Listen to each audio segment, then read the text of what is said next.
Sayurannya udah siap. Sekarang kita potongin sayurannya dulu. Kita potong kacangnya ya.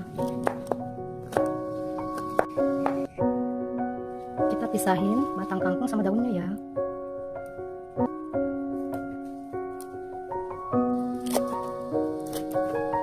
Kita iris-iris labunya ya.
Jangan lupa kasih terasi,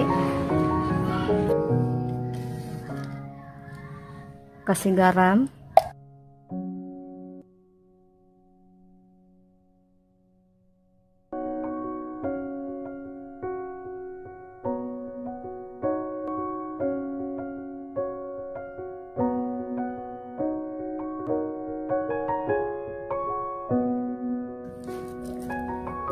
kita aduk.